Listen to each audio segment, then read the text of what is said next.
যাও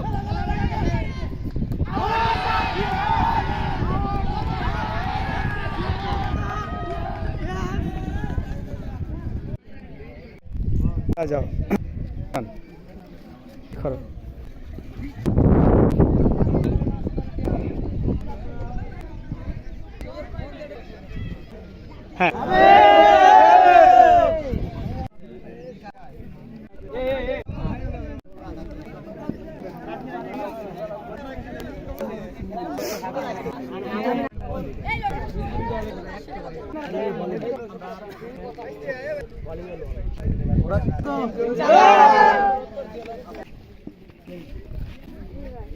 ইগের ডাক উদ্বোধন করবে কার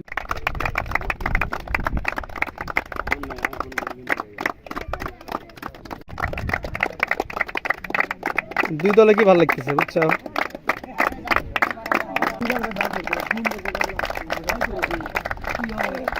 ধন্যবাদ টুর্নামেন্ট আয়োজনকারীকে এরকম একটা টুর্নামেন্ট দেওয়ার জন্য। তো সবাই আমাদের দলের জন্য মাঠপাড়া কিংসের জন্য সবাই দোয়া করবেন। আচ্ছা ধন্যবাদ জানাচ্ছি মাঠপাড়া কিংস। এবারে আমরা চলে যাচ্ছি আরো একটা শক্তিশালী দল মোল্লা সুপার কিংস। এই দলের অধিনায়ক হিসেবে আছে ইমন। ইমন, তোমার প্রস্তুতি কেমন এবং আজকে এই মাঠে খেলতে পেরে তোমাদের প্রত্যাশা কেমন দুই দলের কাছে? আলহামদুলিল্লাহ ভালো লাগতেছে। অনেকদিন পর ক্রিকেট খেলা হয় না এই মাঠে, তো বড় ভাইরা মিলে এরকম একটা টুর্নামেন্ট আয়োজন করেছে। আর এই মাঠে অনেকদিন ধরেই খেলার অভিজ্ঞতা আছে, তো আলহামদুলিল্লাহ আমার দল অনেক ভালো। আর সবার জন্য দোয়া করবেন ইনশাল্লাহ। আচ্ছা, আমাদের মাঝে আরো একজন আছেন, আমাদের মোতালেব ভাই। আসলে আমি তো এই ধরনের খেলাতে অংশগ্রহণ করি না, খুব কম। আজকে এখানে এসে আসার পরে আমার অনেক ভালো লাগছে। দুই দলই আমাদের পরিচিত এবং আমি দুই দলের উভয় পক্ষকে দোয়া রাখবো যেন উভয়ই ভালো খেলে। ধন্যবাদ। হ্যাঁ, এটা ভালো একটা উদ্যোগ নিয়েছে। আমরা এখন ছোটদের আশেপাশে থেকে আমরা চাচ্ছি যে এই গ্রাউন্ডটা যাতে তাড়াতাড়ি নেমে যায়, এরকম চিন্তাভাবনা আছে। আর আমরা যতটুকু সার্বিক সহযোগিতা করা যায় সেজন্য করতেছি। এখন দেখা যাচ্ছে যে আমাদের এ পাশে ও পাশে সব জায়গায় পরে খেলা শেষ। আমাদের সেতে দাবারিতে খেলা শেষ এবং দক্ষিণ পাড়াতে খেলা শেষ। এখন যতদূর সম্ভব আমাদের এটা ছোটরা উদ্যোগ নিয়েছে, আমরা বড়রা যতটুকু সহযোগিতা করা যায় করে আমরা এটা শেষ দিতে যাচ্ছি। সবাইকে প্রীতীয় শুভেচ্ছা। আমরা জানি যে রতনকান্দির বিভিন্ন পর্ব শেষ করে, অর্থাৎ আমরা কিছুদিন আগেই উত্তরপাড়াতে আমরা জানি যে ওখানকার ছেলেরা তারা বিশাল টুর্নামেন্ট করে তারা গরু এবং খাসির ব্যাপার ঘটিয়েছে। এছাড়াও মধ্যপাড়াতে লিটনরা আছে, তারাও পারফরমেন্স করে এবং সেই সাথে কিছুদিনের মধ্যেই শেষ হয়ে গেছে দক্ষিণ পাড়ার। এবং আজ থেকে শুরু হচ্ছে আমাদের এই রতনকান্দি সরকার পাড়ার এই ক্রিকেট লিগ। এবং যে দুটি দল অংশগ্রহণ করেছে, একটা আছে মাঠপাড়া সুপার কিংস এবং অপর পাশে আছে মোল্লা সুপার কিংস। এই দুইটা শক্তিশালী দলের মধ্যে আজকে হাড্ডাহাড্ডি লড়াই এবং আমরা আশা করছি যে খুব দ্রুতই এই মাঠেই ফাইনাল রাউন্ড হবে। তো আমি এখন আয়োজক হিসেবে যারা ছিল তাদের সাথে কথা বলেছি এবং অধিনায়কের সাথে কথা বলেছি, তারা ফাইনাল রাউন্ড খেলবে। ম্যান অফ দ্য ম্যাচ থেকে শুরু করে এই খেলাতে কি কি পুরস্কার থাকছে সেই বিষয়ে কথা বলবে আয়োজক হিসেবে যারা আছে তারা। ফাইনালার হিসেবে থাকছে হচ্ছে একটা খাসি, আর রানার্স আপ হিসেবে থাকছে হচ্ছে 5,000 টাকা। আর ম্যান অফ দ্য ম্যাচ হিসেবে থাকছে হচ্ছে প্রত্যেকদিন একটা করে কেস। ধন্যবাদ জানাচ্ছি এবং শুভকামনা থাকবে দুই দলের জন্য এবং শুভকামনা থাকবে এই আয়োজকদের জন্য। আমরা এখন চলে যাচ্ছি সরাসরি টস রাউন্ডে। তাহলে সাকিব আগে কি চাটা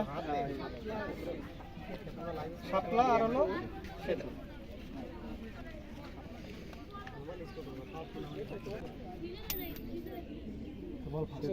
আচ্ছা ঠিক আছে।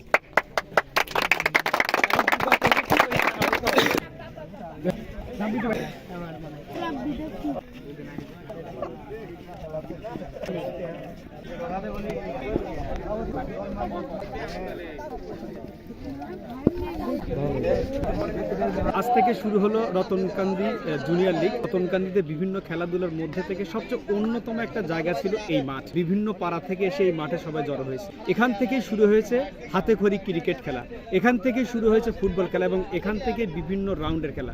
সেই ধারাবাহিকতা বজায় রাখার জন্য উত্তরপাড়া, মধ্যপাড়া এবং দক্ষিণ পাড়া শেষ করে আজ থেকে এই মাঠে অর্থাৎ রতনকান্দি সরকার পাড়ার এই মাঠেই শুরু হচ্ছে আজ থেকে রতনকান্দি সরকার পাড়া জুনিয়র লিগ। এই জুনিয়র লিগে সফল হওয়ার জন্য যারা কাজ করে যাচ্ছে তারা হচ্ছে এই পাড়ারই শক্ত সামর্থ্য এক ঝাঁক যুবকেরা। প্রত্যেক যুবকের জন্য শুভকামনা থাকবে।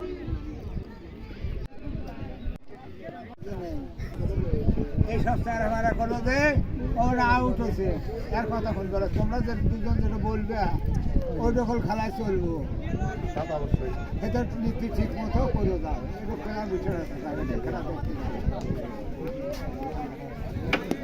উৎসাহ দেয়, ছোটবেলার থেকে উৎসাহ দেয়। 70-80 বছর হলো আমি দেখতেছি খেলা, 70 বছর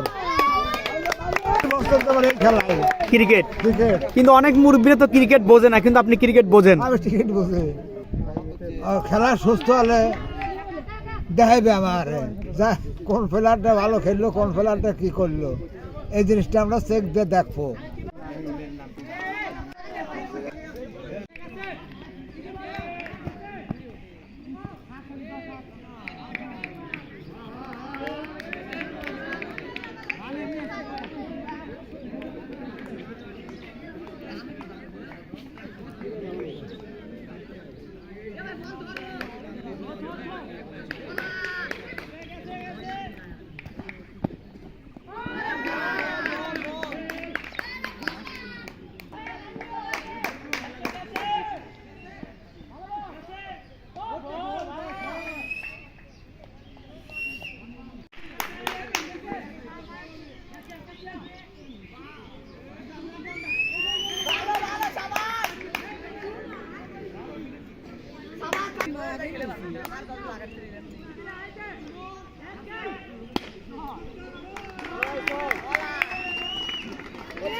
Let's go!